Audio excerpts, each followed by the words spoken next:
And that is your first Colts win of 2023. Good Monday morning to you. I am Kevin Bowen. Eddie Garrison, back from a nice vacation in Denver. Yeah. One of my favorite cities in the United States. Eddie, great to have you back. And we have done this for, approaching 2 years? A little bit over a year, right? Yeah, but about a year and a half now, yeah. Sounds about right. I'm not sure if we've recapped a multi-score Colts win, but that's what we're doing on today's pod. So certainly the Anthony Richardson storyline is one we will hit on in just a second, but I do just kind of want to start there, Eddie.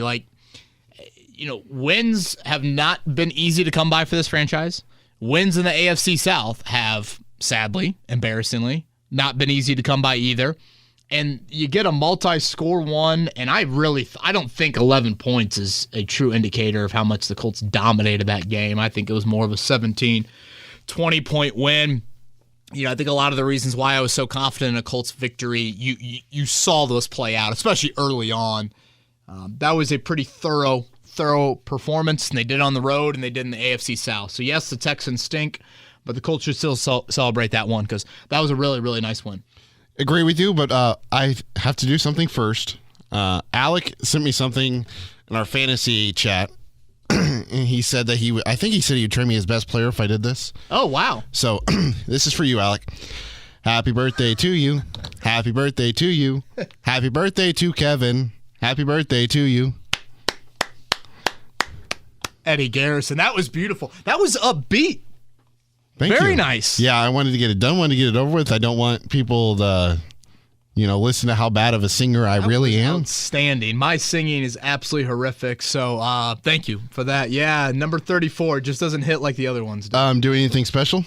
Last week, Maddie and I went out. We went actually to the back nine, where we did our fan golf outing a few weeks ago. So, yeah, Maddie and I had hit some balls, had a couple beers, and went out to dinner after that. And then tonight. Where was dinner? We had a gift card to Harry and Izzy's. Very nice. So yeah. And then tonight, Maddie said she's going to make some fettuccine Alfredo. Sounds like your favorite. I love that. So very similar people over here, but thank you for that. Yeah, no problem. I was excited to be able to watch the game because I came back from Colorado yesterday morning, so I had the game off per se, so I was able to watch it. Very encouraged with Anthony Richardson for those first couple of drives that he was out there, obviously, but overall I thought it was a really solid win and a very, very, very good job by the defensive line. So let's just jump in right into it in terms of what you liked. I know we'll talk about Anthony Richardson a little bit too, but kind of want to get in what you liked first. Defensive line, 6 sacks. They really made their presence known. Yeah, certainly we'll touch on Anthony Richardson, but yeah, I thought the D-line set the tone. And Eddie, I think what you like is 9 hits and 6 sacks. Those 6 sacks were by 6 different players. That doesn't include Dayo Adengbo, who had, I thought if you just want to boil it down to like one play of the game, when that play happened, I literally looked at Rosie, who was sitting next to me, and I go, Rosie, this game's over. She's like, what? She had no idea what was going on. But it just felt like at that point, you're up 14-0, insurmountable against an offensive line dealing with your 4 backup. So, I said it all week long. I expect the Colts to win this game. I expect the Colts to win this game by 2 scores because of that battle. Your D-line against their O-line. And what an awful situation for C.J. Stroud to be in right now. In his second NFL start, he's dealing with 4 different offensive linemen. Mm-hmm. I mean, and I would say this for any team, and it's not like the Texans O-line, we label them as a great O-line. I think they got a good tackle duo when healthy in Tunsil and Titus Howard. And I think it's their 3rd-string center, by the way, in Jarrett Patterson. I mean, any team would look god-awful from a pass protection standpoint in that, especially when you're talking about Houston.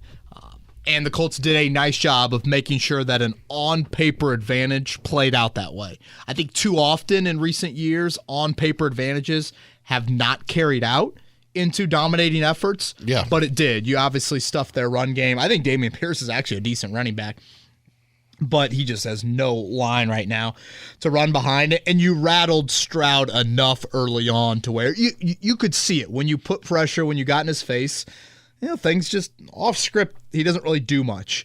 When you give him time, of course, he certainly can make some throws. Oh, yeah. There were some secondary issues we can touch on, but D-line did the job right there. And again, a variety of guys doing it. Through 2 weeks, they've taken advantage of a couple of really, really good-looking opportunities that they've had. So kudos to Gus Bradley and that defensive front for, I just thought, setting the tone.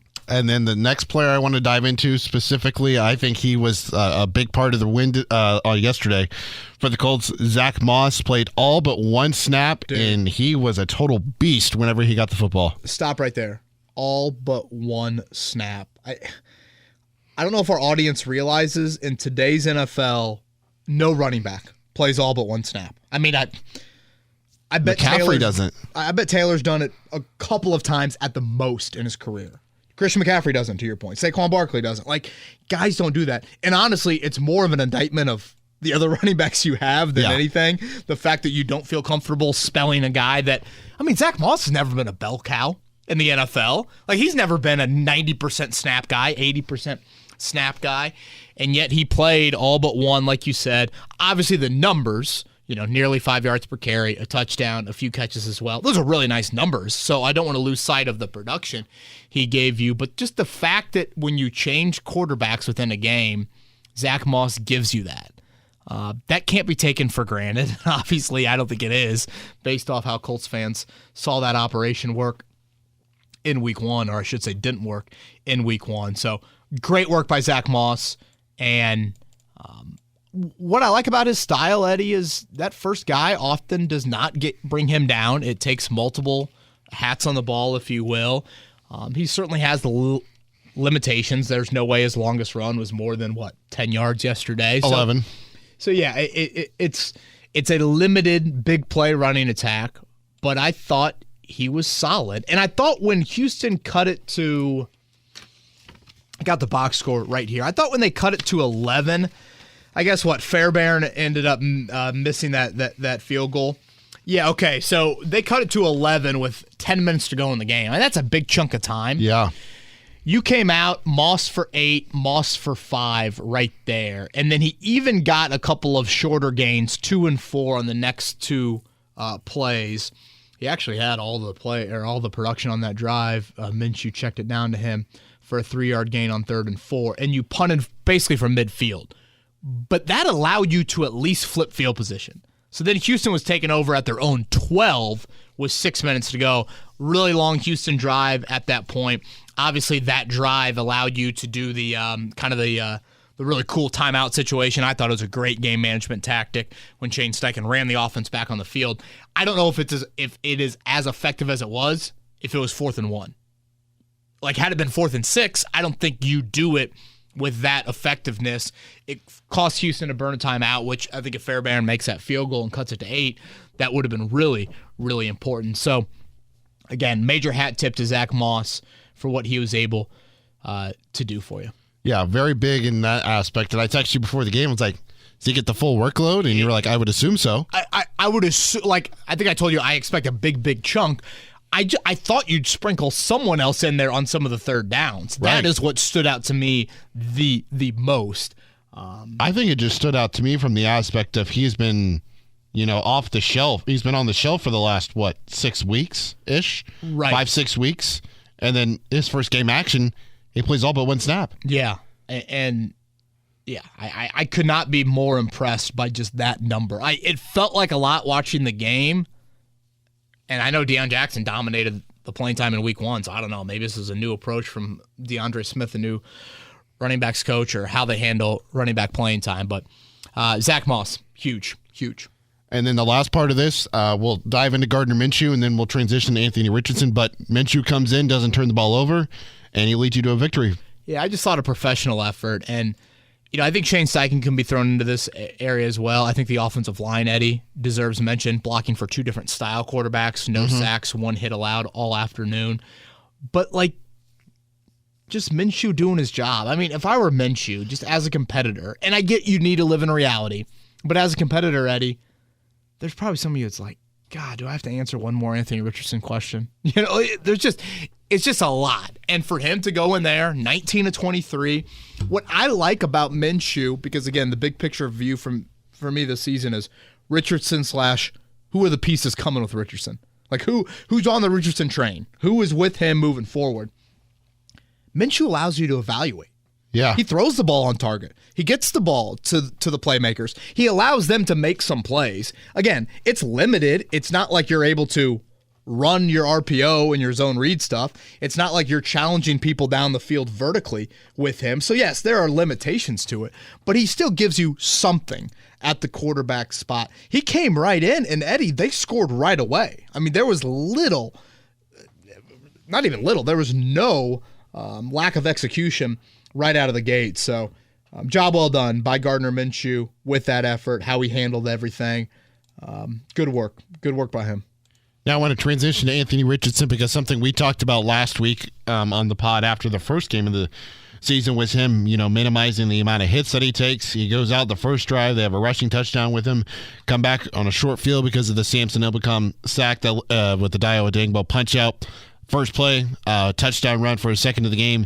And as he goes into the end zone, he just gets blasted. I don't even know who the safety was on that play.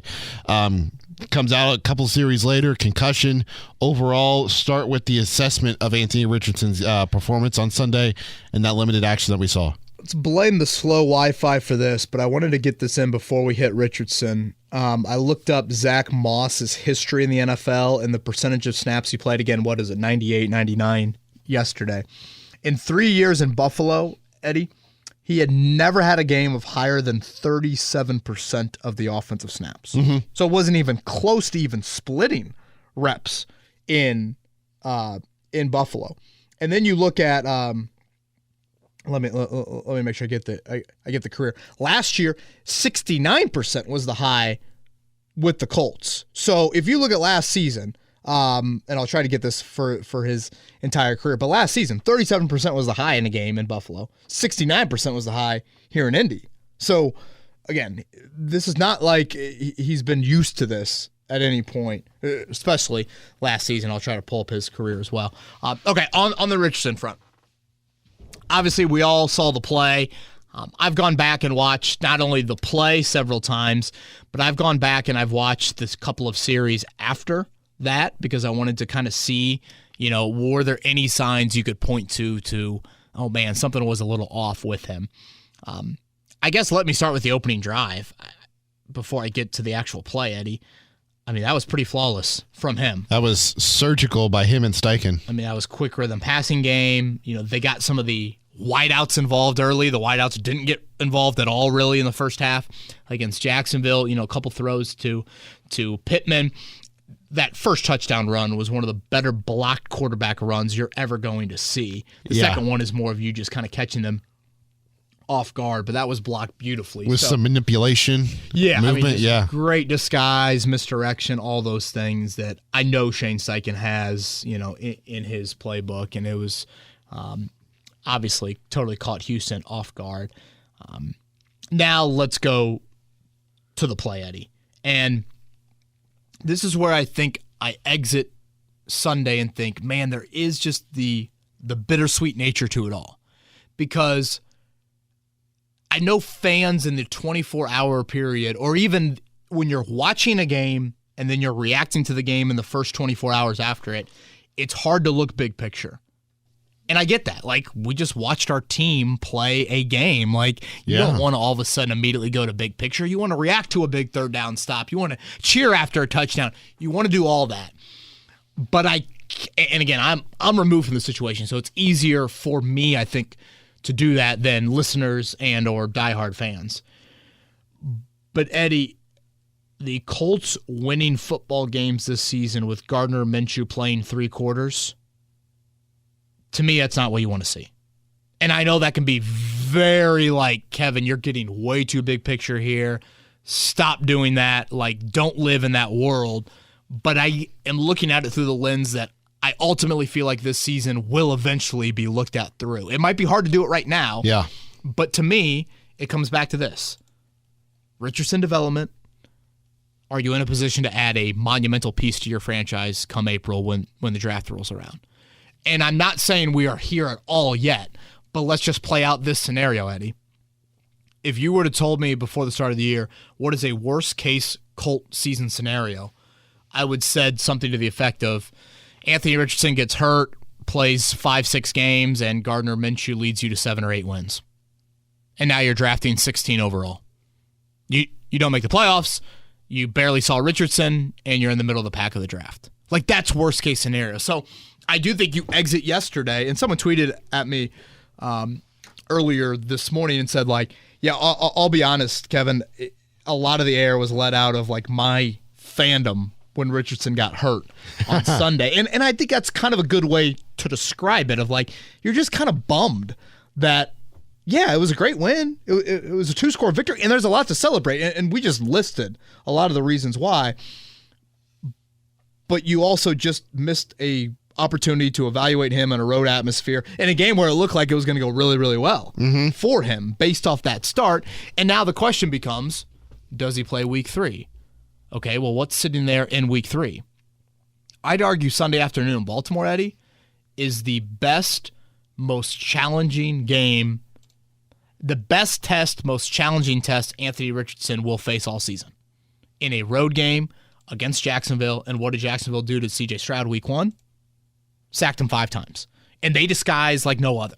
So that's where I'm like, damn, not only does this happen at all, but it happens when you look to Sunday, and those are the moments you want him to be in, you know? Like, those are the reps and the quality reps that you really, really want to see him. So I think that's just kind of my big picture thought on it all. Now, the play itself and the hit, based on everything guys said in the locker room afterwards, it sounds like Richardson told them he did not see. Was it something? Stewart was the Houston safety on that play. He did not see Stewart until the last second. Yeah, and I think if you watch the replay, you certainly get that vibe, whether it's Richardson easing up a little bit before the end zone, whether it's him not fully bracing himself for the hit. I had no issue with the hit. Was it a little close to the helmet? I guess. He launches it like the 1.5 yard line. I mean, you see guys fumble on the goal line a lot. So I've got no issue with the hit itself. And obviously when you watch Richardson, until I saw the replay, Eddie, and Fox did a nice job of really slowing down that replay. Until we saw the replay, I thought nothing of it. I mean, he celebrated normal. He goes to the sidelines. He talks to Minshew, and he's high-fiving guys. He's doing his normal celebration. He's talking to Minshew. Ellinger Downs on the bench. There's nobody from the medical staff around him. But when you watch the slow-mo replay and the whiplash of him hitting his head on the back of the turf, another thing I said to Rosie, I was like, whoa, that was a big hit. I mean, that was like that whiplash. And I think when it happens on turf, you notice it more as well. And so, again, I didn't think too much of it, but I just jotted down man, he really banged his head on the turf there. And then if you watch him the next couple of drives, again, he's laughing on the sidelines. He's talking with those guys. Now, for what it's worth, Eddie, he plays 2 more series. He was 1 for 4 on those 2 series, and he didn't have a rushing attempt. In a vacuum, that looks like he clearly was affected by something. Now, I went back and watched, obviously, those 2 series. The 1 of 4, it includes the left-handed ball out of bounds. It includes the Kylan Granson. I'll call it a drop. I think that, again, kind of falls into a little bit of gray area, but I will call it a drop. And then, again, he didn't have any rushing attempts. So he did throw a ball on target to Downs that Downs caught, which is called back for Braden Smith's holding penalty. But, about 15 to 20 minutes plays out. And clearly the independent, spotter up in the booth didn't see anything that alerted the sideline crew. Richardson self-reported his symptoms. And then he goes in the blue tent and eventually goes into the locker room. I think it's worth pointing out he did suffer a concussion at Florida. This was in the 2021 season when he wasn't a full-time guy. So, this is now 2 concussions in his football career since high school. And I want to make sure, and this is probably the staple and the biggest calling card for what I want this podcast and what I feel like it has always been about and will continue to be about. We will never ignore elephants in the room. I've got to live in reality with this situation right now, Eddie, and that's this. Anthony Richardson has played 5 quarters in the NFL. He's carried the ball 13 times in those 5 quarters, and he's been hurt on 3 separate occasions on those 13 carries. All 3 hits are from him running. All 3 injuries have occurred outside of the pocket. And again, he's been hurt on, 20 to 25% of his run plays. A knee, an ankle, and a concussion. I think we harped on it maybe a little bit more than some others did last week exiting the game. I know I wrote specifically about the Trevor Lawrence comments post-game, and then I know we focused on it during the podcast. And I said it to Mike Chappell several times watching that Jacksonville game. I'm like, damn, NFL speed and NFL hits are different for Richardson. And watching him play so far this season, he is just a wonderful talent. There's no debating that. There is a lot to work with there, a lot to work with. But 255-pound quarterbacks are not invincible. In college and high school, you can be a pinball machine. Guys can just pop right off you, and you don't feel that. In the NFL, the speed and the physicalness of the league is just different. Hits are harder, and I think he is feeling that. So the question that I obviously have exiting yesterday is this. I am not asking him to change his playing style or to not run, because you don't draft him for overall if you all of a sudden tell him he can't do that. But he's got to alter some things, I think, in the open field. Yeah. And I know that we can nitpick and we can point to like that play specifically that he suffers that concussion on and think, well, he didn't see the guy. Like, what is he supposed to do there? And like, how is he supposed to brace himself? And I know that you're not going to avoid everything, but you watch Josh Allen play. Josh Allen does a very poor job of avoiding hits or probably knowing game situations better. A second down scramble on a 2nd and 4 in the first quarter of a scoreless game, you do not need to stay in bounds and get an extra 2 or 3 yards. Yeah.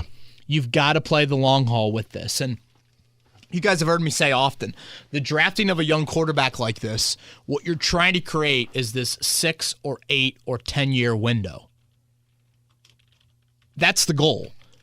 And I'm curious what Richardson is going to look like. I think maybe Stephen Holden and I were watching practice last week, and it was that first practice of the week, and it obviously looked like Richardson was not going to appear on the injury report. He practiced full, wasn't even on the injury report last week. But Steve and I were just chatting at practice, and I'm like, man, I'm really curious like what Anthony Richardson will look like at 26 years old.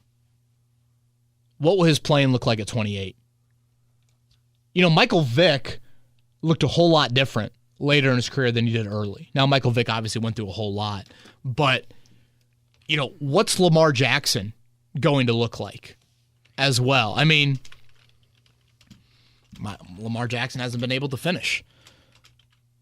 December football hasn't been there for him each of the last couple of seasons. So that's where I think you have to live in reality and have a real question about Anthony Richardson with this. And I would probably say it for any and all running quarterbacks. But can you just alter a little bit of that playing style of, let's say Anthony Richardson is this like 100, his game is 100%. Right now you'd call him, probably a little bit more of a runner than a thrower in terms of where he really hurts you, where he's really comfortable. Can you flip that? Like Patrick Mahomes, he certainly runs and he certainly takes on some hits and he certainly makes plays in the open field, but there are not that many of them. And can he get there as a quarterback? That's like a question that I have for him with his game, because I think to be that guy that has staying power in this league deep into your 20s, even into your 30s, you're going to have to do that. Even if it's not as much as you are trying to avoid injury, at some point you're just naturally not going to be as blessed with the same athletic gifts in the open field at age 29 that you were at 21. Yeah. Pitchers don't always throw 99.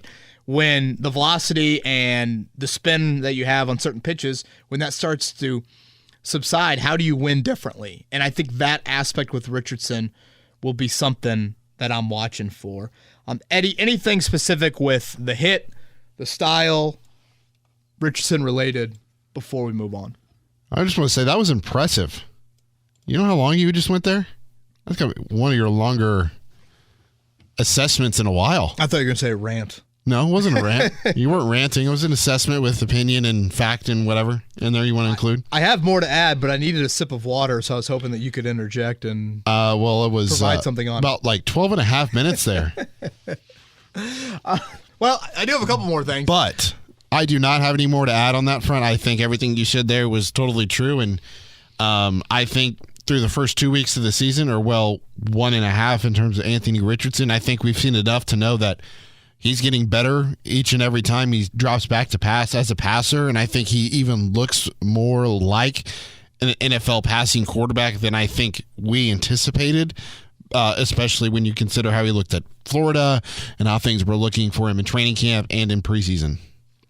A couple other things Richardson related, so I'm not fully done, so maybe extend that stopwatch a little bit longer. But I got to talk there, so your 12.5 minutes is over. It's okay. It's your podcast, not mine. Obviously, the concussion protocol is something that will be heavily watched this week. I've got an article up on 1075thefan.com detailing that protocol. I'm sure Eddie will link to that story in the YouTube description as well if you want to check that out. But it's a 5-step process. I expect very little update from Shane Steichen when he meets the media later today. So this is going to be something that you just don't get clear answers really on anybody in concussion protocol. But I went back and looked, Eddie. Last year, the Colts had 1, 2, 3, 4, 5, 6, 7, 8 guys in concussion protocol throughout the season. 2 of the 8 actually returned to play the very next week. So it is possible. And Drew Ogletree, I don't believe that was he's out due to concussion. Like, he could have played on Sunday. So he's a guy that left. And, obviously if you just, and I'm an idiot for even saying this because all concussions are different. Certainly Richardson's symptoms developed, 20 minutes after his hit on the turf. Ogletree, we saw the concussion right away. I mean, it was clear. He was woozy. He was, symptoms hit him right away. Richardson, they did not. Does that mean Richardson's concussion is less? I don't know. Maybe, but, again, I'd be an idiot to even, try and guess that with any sort of conviction. So you had 2 of the 8 played, 5 missed just 1 game, and then Leonard missed 3 games. Now, again, Leonard, you had the broken nose on top of it. So I bring that up to say guys can return within a week. Most likely, they miss a game. Obviously, we saw Ryan Kelly, who suffered a concussion yesterday. You go back to that I think it was the 2017 season, Eddie. Yeah. Ryan Kelly missed over a month. So, varying degrees. I don't know if I'll have a change of heart of this at the end of the week, but I'm of this thinking if he clears concussion protocol, I would play him. I want to probably talk to some more people about, if you sit him, does that lessen the opportunity to have a concussion, on Sunday versus a week from Sunday? I think that is something relevant to ask and bring up. I just think if he gets out there and returns on Sunday, maybe this is a little bit of the, wake-up call sounds too harsh. But that return, does it allow him to say, all right, I need to alter some things. I need to be a little bit more cognizant in the open field of, I just don't need to brace myself for some of these hits. Marvin Harrison it a little bit. Live to see another down, particularly early on. Because when you look at this, 2 of these injuries have occurred in the first quarter of games. So it's not like you had to have that play and that moment there. So those are some things that I am interested about in regards to Richardson. So in summary, him missing any sort of reps is a bummer. And that's where I kind of leave Sunday with it's a bummer. You might take him off the field for 3 quarters yesterday and then maybe 4 quarters next week. And that's Baltimore. And that's a great challenge. And that's a great test. And that's ultimately what you want out of him this season. So I think in the here and now, that's where you are bittersweet exiting Sunday. Now, leading up to the season, did you think Richardson would have played all 17 games this year knowing that he was going to be as utilized in the run game as we thought? Yeah, Eddie, this might sound like a cop-out, but I'm going to say I didn't know. I mean, when I did my game prediction, my season prediction, and I went with 7 wins, I was under the assumption he would play every game. Don't we all when we make those predictions? Right, yeah. But, we saw him at Florida, Eddie, and he had a pretty healthy 2022 season. Mm-hmm. But then he suffered a concussion in 2021 when he wasn't the full-time starter. And I think he had a torn meniscus more off a high school injury that he needed surgery on. I think he had a hamstring injury. He had 3 injuries at Florida, but none of them were when he was like the full-time starter. So this is probably the one unknown when you draft a guy with such an experience of college. You think you have an injury idea on the guy, but you don't really know. And obviously, you don't truly know on anybody. Right. Until they get to the NFL. But 3 years of a sample size is different than 1 year of a sample size. And some of these quarterbacks obviously are 3-year starters. So that was one that I just kind of was like, I don't know. I knew full well Shane Steichen is going to run the dude. I mean, he ran Jalen Hurts a lot at Philly. And Eddie, this might be really stupid for me to say, but it's a thought that crept in my head this morning on our morning show, so I'll bring it up here. When Shane Steichen was calling plays in Philly, and there's a human element to this that I don't know how Shane Steichen thinks. I don't think he thinks this way, but I'm curious. When you are an offensive coordinator, there has to be a human element in you that says, if we're good, I'm getting a head coaching job. Like, that's kind of the reality of offensive coordinators in today's NFL. If you are successful, you're probably going to get a head coaching job. So did he look at Jalen Hurts? And again, this is not the way I need to say this more politically correct than I'm about to say it. But did he almost look at him as like a hired gun of just like, I mean, anything at all costs to make sure that our offense is successful. And so if we need to run Hurts 15 times a game, let's run him 15 times a game. Where does he look at Richardson now as the head coach? And does he sit here and say, I have this job. I have the job, the head coach job now. Yes. The only way I keep this job is if that dude's available. Yeah. So I don't think that was on his mind entering the season at all. But now that he's lived it for 5 quarters and 3 different injuries, didn't finish either game. Now that he's lived it, does that impact him at all? It's a thought. Yeah, it's a fair question, too. Might be a dumb thought, but it's a thought. And, Eddie, again, I want to emphasize to people, I am not saying Anthony Richardson should or will change and all of a sudden he doesn't become a runner, any of that. That'd be foolish. You're taking away one of his great assets. But how do you find balance? How do you find a little bit of altering? If he takes half a hit less per game, 1 hit less per game, that could be a huge difference in sustaining him for a season, sustaining him for a career, all of those things. So that's a question of if a 1st and 10 scramble for 13 becomes a 1st and 10 scramble for 10 and you went out of bounds, what is saving 3 yards and saving 1 hit? What does that do to you? Yeah. That's where I kind of want to see some of it. Like, I watch Josh Allen play, and I think, what a wonderful talent and what an idiot at times in keeping some plays alive. And it's magical to watch, and I'm in awe watching it, and I commend the dude. But I'm like, dude, that's going to add up. That's kind of where I'm at with Richardson. And I would say on the 3 injuries, Eddie, I wouldn't even say it's like he's broken a tackle and kept the play alive. The one I point to is probably the 4th down, which he extended. He broke a tackle in the Jacksonville game late in that game. It was the play or the 2 plays before he actually got hurt on. Yes. That was the one play I'm like, dude, that's Superman, and everybody in Lucas Oil Stadium should be clapping for you, but they also should be yelling like, just go down, man. We're good. Like, I remember saying this last Monday on the podcast. I don't need to see Anthony Richardson run. Right. I don't need to see him. I know he's good. I know he's gifted in that area, and I know it's a part of his game, so I'm not going to be naive to say, again, remove it. But I'm saying be available, put yourself in great situations, unscripted stuff against Baltimore this Sunday, throw the football 40 times a game. That's the stuff that, again, I know you're not going to see all of it, but that's what I want to see as you try to evaluate him and he tries to develop. Yeah. I agree with you there. You have anything else, or you want to get to what you didn't like? I'm out of breath. Sips water. Gosh, I need one of those towels. I feel like I need a corner man right now to drape one of those towels on me. You need some H2O over there? Or you need some O2, I should say? I am good to go. All right? All right.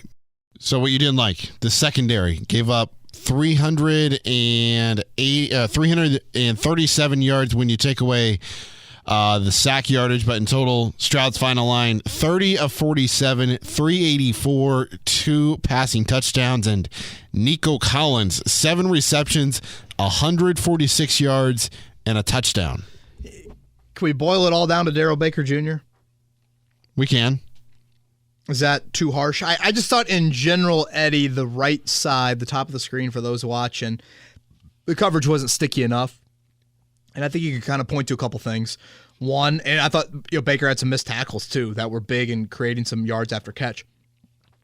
I just didn't feel like you were in sync communication-wise when you did go zone on that side. I thought the throwing lanes were just, and the windows to throw were too big. So I'm going to point to that as a thing that I didn't like. I know we get a lot of Juju Brents questions. I am not surprised that Juju Brents has yet to push for playing time. He has not been available enough for that. Now, we're starting to get to the point, Eddie, where I think his availability plus Baker's kind of lack of entrenching himself now calls for the do you reassess there. And Jalen Jones is the name that I'd go to before I'd go to Juju Brents.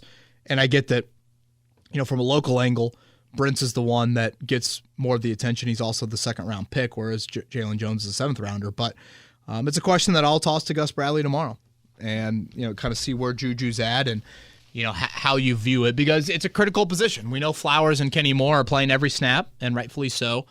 But, people are going to test you.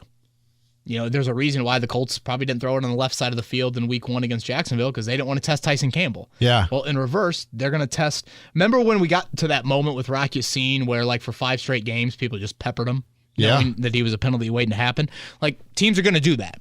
And Baltimore's got enough wideouts that they'll certainly test with some veteran guys. Although Odell did get hurt in their game yesterday. But they still got Zay Flowers and they still got Aguilar. We know what Mark Andrews did against his team a couple years ago. We'll see if Rashad Bateman kind of ever lives up to it. So that'll obviously be something to keep an eye on. But honestly, it's really the only negative that I had, Eddie. If you want to nitpick, I don't know, maybe second half scoring. I know you didn't get a ton of opportunities with that. But I will go with the secondary and Darrell Baker Jr. as what I did not like. Yeah, I thought when I saw Kenny Moore lined up outside covering Nico Collins, I'm like, okay, then we got a problem here. Was that in base or was that in nickel? Because in base, Baker is off the field, and Kenny and Flowers are playing every snap. Then it must have been base. So that I think that's something, again, when do you play more base? Do you get more EJ Speed on the field? Shaq Leonard, I thought, had a quieter day, and his snap count, kind of went down a little bit from week 1. The defense is out there for a lot of snaps, 84 of them. So, any particular reason why they're taking him off the field on third downs? So, the answer to that has been they have an X number of consecutive plays that they don't want him to play. So basically, I don't know what that number is. Let's just say it's 7 or 8 straight snaps. If that then subsequent, snap happens on third down, they're going to take him off the field. It does seem like to me they've taken him off on third down a little bit more. And I don't know, maybe they want Speed and Franklin out there more, and maybe they're not telling us the full story on that. But that's at least their public answer. Also, hats off once again, clap for Zaire Franklin. 13 tackles again. 13. And then who else had it? Was it Blackman that had the big number? Yeah, he had 10. Yeah, I thought Blackman had a big number. He had a big pass deflection, too, early in that game. So, anything else, or should we get to Twitter questions? Let's get to Twitter questions. Julian is up first. Kevin, is it possible to clear concussion protocol in 1 week? It is. Yes, it is. Like I mentioned earlier, 2 of 8. So what does that make, Eddie? 25% based off my math last year? Yeah, that's 1 of 4, right? I would venture to guess that's on the high end. I'd say if I had to guess NFL stats on it, I would guess 15%-ish clear concussion protocol in time to play in that next week's game. But yeah, the Colts had 2 of their 8. And again, Leonard missed 3. Ogletree was one of them that I would fall into that small percentage. So yes, it is certainly doable, just not very abundant. Daniel says, I thought the play where Richardson got the concussion could have been a flag or a fine on the defender. On the replay, it looked like helmet to helmet, plus The ball had crossed the goal line already from what I could tell, so it seemed late and unnecessary.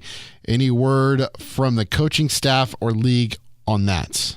Yeah, I guess to answer the last part, I have not heard anything coaching or league-wide. I mean, I went back and watched it. I think the Stewart kid kind of launches at about the 1.5. That's definitely a targeting penalty in college. Yeah, I mean, does he hit him like shoulder pad and then it grazes the helmet? I don't know. I mean, NFL rules are different. I mean, that's something you got to be very, very clear about than college when it comes to that stuff there. So I didn't have too much of an issue. I thought, honestly, it was more of the whiplash from, hitting his head. It less to do with that initial hit. Ogletree, it was the direct hit on the helmet in week 1. Richardson, it was more of just the violence of, and obviously the hit startled or stunned him to some level to where he did have that moment once he was taken to the ground there. So I probably am one that sides a little bit more with the defense of like at some point just let them play the position. So maybe I'm being a little biased here, but I did not view that as a penalized play. No, I did not. Wake Spike would like to know if you think it would be prudent to keep Anthony Richardson out of the Baltimore game to give him more time to heal and accentuate the importance of keeping himself safe. This is probably more of a neurological question than anything, but I think a legitimate question that I have, Eddie, for this week is, does sitting, and this is probably more of a Tua-related question, does sitting a guy a week after a concussion, what does 7 days post-concussion mean to 14 days in terms of re-injury?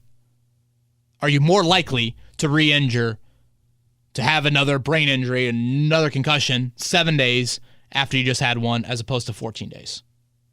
Right. That would be a question that I would have. If that answer is no, then I would play him for 2 reasons. One, again, I think Baltimore is a great test, like arguably the best test he's going to have all year. Yes. From what you're going to see. And then 2, I think the earlier you play him, the more likely you're probably going to have him be a little bit different in his playing style. Again, I don't think of much, and I'm going to ask him to be much, much different, but I think that is something that you would mention as well. And so that's where I side with it. Now, again, Eddie, I think I'm probably in the minority to that. It seems like there are a lot of fans that have already chalked this up to, oh, you definitely sit him, and I can certainly listen to that, but I'll be honest, my information needs to be better in that realm before I give you an honest answer, or I should say an answer with more conviction. Shane Steichen coached his ass off, according to Flippin. Second, what are your expectations for this team after 2 games? Still the same, or are they different? Yeah, I thought Shane was really, really good. I mean, Eddie, I think it's pretty darn hard to lose a quarterback like that and then have that immediate offensive success right after that guy goes out. And sure, Houston might have been a little bit stunned by it, but for your offense really not to miss a beat right after Richardson went out was something that I thought really stood out. I mean, hell, would you score 28 points in the first half? Something like that. Yeah. I said 7 wins at the start of the year, Flipping. I mean, I had the over. I think, strictly based off my colleagues, I was much more optimistic than most there. I am not one that tries to overreact too much to September football. And I think back to last year, Eddie, there were long points where I was like, yeah, I'm not, I mean, I guess I could change my win-loss sort of total, but I don't know. I feel kind of like, it just feels kind of like shady me doing it. I'm going to stick with what I thought. Obviously, the quarterback situation and a long-term injury there would impact things. I'd say probably the quality of the play, Eddie, has looked a little bit better. But, I mean, I thought 7-point loss in week 1, and I thought 10-point win in week 2. I mean, so those have been pretty much what's happened. Again, I think the quality of week 1 was a little better. I think the quality of week 2 was even a little bit more dominant than I thought it would be. But I also am not going to sit here and act like, I mean, you imagine the Colts playing without 4 offensive linemen in a game? It's a borderline miracle Houston scored 20 points. Yeah. I mean, 4 offensive linemen? That never happens, especially in week 2, especially for a rookie quarterback who also was hurt. Mm-hmm. I mean, he didn't practice, and I think that was a lot iffier than Houston made. I think I was a little fudging of the injury report. I think he probably should have been on that injury report earlier in the week, but that's just my 2 cents on it. I just checked my Twitter DM, got this from Joey. He says he doesn't have much negative to take away from this game for any individual players, aside from one player, that being Darrell Baker Jr. Nico Collins simply beat him like a drum for 60 minutes. Seriously, he was awful, and it also seemed like he showed a real lack of effort closing out and tackling after allowing some completions. I know some of the early lumps for the cornerback group was to be expected, and we don't know the full story on why Juju Brents has been a healthy scratch through the first 2 weeks, but I can't help but wonder if it's going to be tough sledding for that group moving forward. Regardless, why not give the reps to a player that you made a sizable investment in like Juju? What do you say? Thanks, guys. Again, Juju, I think I've explained that, and I appreciate Joey for all that detail there. I did think DJ looked like an undrafted guy at times with the inability to maybe either create the makeup speed or that missed tackling was disappointing to see. And I'm also reminded yesterday was EJ Baker's second ever game in the NFL. Yep. So, and this is part of the reason why and we'll see, maybe they'll bring Darius Rush back because I know Kansas City cut him to make room for Chris Jones coming back. But this is why, you don't bail on those young corners early because it's not like any of these guys have proven. It's not like DJ Baker's proven himself, right? Or even Dallas Flowers. I mean, Flowers, I think is starting to show more and more, and he's stacking games on top of each other. But it's not like you have a second and third round pick out there. I mean, you have all undrafted guys with that starting corner trio. So, I mean, when I watched Juju, now it wasn't very often, but even when I watched him in camp, he maybe practiced a handful of days. It's not like I walked out of practice and thought, oh yeah, that dude should be playing over DJ Baker. So again, it's a handful of days, and now we don't get to watch the amount of practice that we got to watch during training camp. But yeah, again, it's a question that I will throw to Gus Bradley and, see where they go. I mean, last year we saw it. I mean, Brandon Faison was not somebody that was taken off the field very often, even when some struggles did occur there, even though people thought Isaiah Rodgers should be on the field. The fact that Juju Brents is a Gus Bradley draft pick and Isaiah Rodgers wasn't, maybe that will change some things. But it's a storyline to watch. Conroy says, great win. Really happy to see us get into the win column. My question is, did Anthony Richardson get spotted by the medical staff on the head slam, or did he say something about not feeling right a little bit later? Second question, is this a turf issue? I feel like we see this happening more on turf grounds over grass. Just more fuel to that fire by the players hating turf. Hyped about the W, boys. Keep killing it. Conroy, thank you for that. Yes, Richardson self-reported those symptoms. I think we've kind of touched on that. Turf ain't helping. Certainly not, because it's concrete underneath that, right? I mean, I'm still waiting for I'm waiting for one player in the NFL to say that they prefer turf over grass. Well, Micah Parsons said that. Did he say it? Yeah. He said that late last week. He said he feels faster on turf? He said, I don't mind playing on the turf. I'll play on concrete. Well, yeah, that's just a meathead football comment. And then Dak Prescott goes, he's young. He'll learn. Yeah. Yeah, I mean, I don't really want to nor care to get into it. We're going to react to football as we are in season. But also, when did Tennessee go to turf? The Titan Stadium's turf? Yeah. Really? Yeah, I've always viewed that as a grass field. The NFL clearly has to do something here. Yeah, I mean, this is obvious. And I know CBA and I guess Jim Irsay could say, well, point to the CBA. But, yeah, it makes little sense to me when you consider the injury numbers, when you consider how the English Premier League and most soccer leagues, have their grass fields. And, yeah, this is something that – and Lucas Oil's been really a very popular topic. I mean, Jameson Williams tearing his ACL in the national title game there a couple years ago. I mean, there's a lot of people that are not very happy about that. Was that in the title game? I thought that was in the conference championship game. Was Jameson Williams? Somebody tore their ACL. I think it was him. Towards ACL, Alabama, Georgia at Lucas Oil. For some reason, I thought that was in there. Could be wrong, but I'm pretty sure it's him. Maybe was it Waddle? No, Mechie? Maybe it was Mechie. I don't know. One of them. One of those Bama receivers, One of those very good Bama receivers. It was a big catch early in the game, and I'm pretty sure that's what happened. Okay. I was there. I probably should remember the name. Yeah. Tyler, we've got 3 left.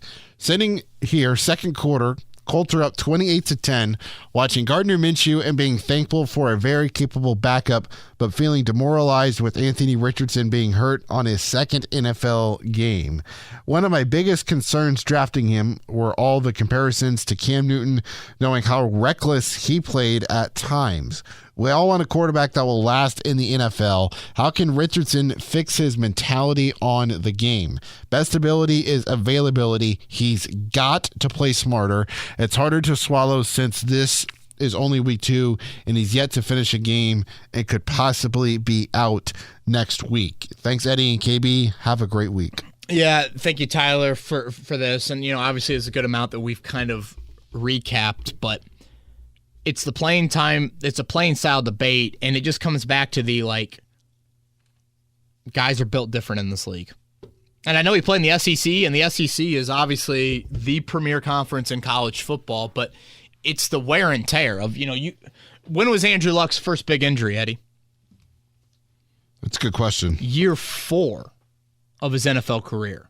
I was going to guess 3. I couldn't remember which exact year it was. Yeah, 2015 season, Jarrell Casey, week 3, hits him in the pocket in Tennessee. He misses the next 2 games, and that started these shoulder issues. So, year 4 for Luck, Eddie, we're 5 quarters into this kid's career. Yep. And it's been 3 separate. Now, we're not talking torn Achilles. We're not talking torn ACL. We're not talking about a shoulder injury. Yeah, a throwing shoulder. Guys play after a concussion and play a long time in the NFL after that. But to me, it's more of the small sample size. How much does that add up when it turns into larger sample sizes? That's it. As Irsay said last night, and I've got some more Jim Irsay quotes in a story up on our website that explain a little bit more about Richardson. And even Irsay said self-protection is going to be a key for him. You've got a different day and age quarterback in Richardson. Manning played for how long? And obviously injuries happen, but very late in his career. Brady played for how long? Rivers played for how long? Matt Ryan played for how long? You can point to all these guys that didn't do things out of the pocket. Who can you point to that made plays outside of the pocket that played deep into their 30s? Or even the middle of their 30s? Again, Michael Vick was I feel like I should look it up, but Michael Vick was a much different player as his career moved along. So I think these are all questions that you just have to continue to ask yourself with Richardson. And that's why there's probably some out there, I don't know if there's an overwhelming amount, there might be some out there that say, I'd rather have C.J. Stroud than Anthony Richardson if you're going to factor in the 85% probability C.J. Stroud gives you a dozen years thanks to his playing style, whereas it's a 55% chance Richardson gives you a dozen years based off his playing style. In a one-game vacuum, you might take Richardson over Stroud. Yeah. But if you're talking about, I'm going to get 2 to 3 more, that player might be a B-plus player, but I'm getting 3 to 4 more extra years out of him, whereas that player might be an A-minus player, but I'm getting 3 to 4 years less. 3 to 4 years more for the B-plus, 3 to 4 years less for the A-minus, if any of that makes sense. Yeah, it made sense. A nice lead into our next question from Brian, by the way. Will Anthony Richardson finish a game this year? In all seriousness, C.J. Stroud is going to be really good. He is light years ahead of Richardson. No more designed runs for AR, please. The kid needs to learn how to pass accurately. On that last point, Eddie, how would he not walk away from the first 2 games? And I think based off what we saw in the preseason, what we saw at Florida, not be pleased with his accuracy. I think the only thing that we haven't seen yet is the vertical. Yeah.